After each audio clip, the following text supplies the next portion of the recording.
with Piper. Just saw Cops and Robbers. Great show tonight. I mean, wow, you showed all 360 degrees of what it can be to be a person and humanity. What did you get from the audience? I got a lot of energy from the audience. It was beautiful. I know the play is hard to process. It's very hardcore. It's emotionally hard, and I know it kind of punches people in the face sometimes. So I understand that, but that's what it's been like for me learning all this stuff. So I kind of just shift the emotional strains and all the hurt and anxiety. I kind of shifted from myself to the crowd, to the audience, and I'm just appreciative of the intelligence in the audience that they're able to accept it and process it. Because some people, when they feel pain, they turn around and run, or they just fight back frantically. So I'm always appreciative when the audience can accept the energy and just whatever little I have to give them. Well, I mean, I would say that even the pedagogy of it, from my lens, because you're there yourself, we're always the other actor as the audience. And how do you feel? How was that? Yeah, I feel the energy. Every show is a little different. Some audiences gravitate to different audiences gravitate to different characters. And I just try to give them what they want. We're here with the legend, Danny Glover. Knowing you've been a former teacher, educator from San Francisco, the streets of San Francisco, and seeing what it is through the civil rights era. How has this touched you tonight? Well, so first of all, I want to commend Piper, and certainly extraordinary talent is evident there, and how he brings us, and he brings each character alive.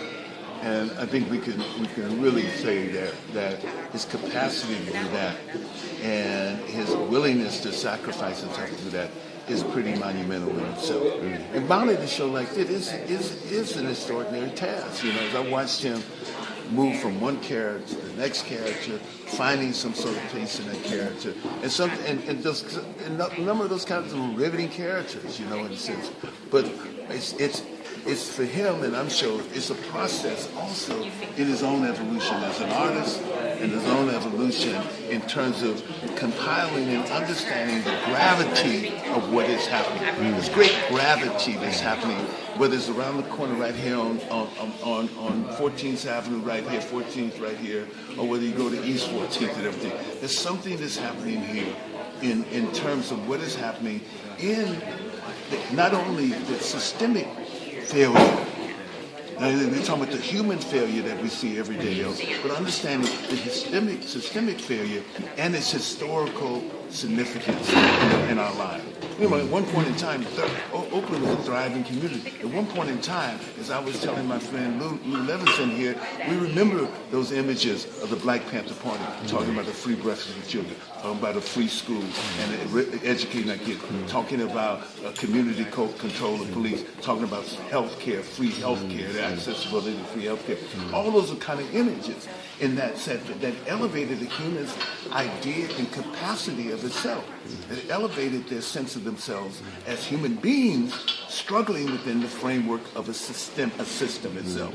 And that system which has failed them in a sense. And that system in a sense has used everything from consumerism and everything else to warp the image of themselves, to alienate themselves, not only from themselves, but the people they live with, and also the stories that enhance and build it. So when you talk about your grandmothers and images of your grandmothers and images of what they saw and the possibilities of what be, those are the kind of reflections that have been lost in this sense of elevation. So we were out here with Piper seeing Cops and Robbers today, here with Dwayne Wiggins. How did you feel the whole show went? Oh man, the show went great, first of all, because I told you it hit me personally, because just seeing him develop into who he is now as an artist, as a man, you know what I mean? Years ago, him working with me in the studio, seeing him work with Keisha Cole and them just battling on songs and doing stuff, and now I'm like, you got a lot of information and he's really the truth, so I mean, for him, he's just a brilliant cat, and I've always thought that about Piper. I'm like, when he would be in the studio writing songs, R&B songs or whatever, and the flip side, it's what he's evolved into, man, is incredible. And we need more figures like that. What's your take? No, he's the truth. He's just the fucking truth. You know what I mean? And I'm like, I know you, and you made me feel like, do I know him?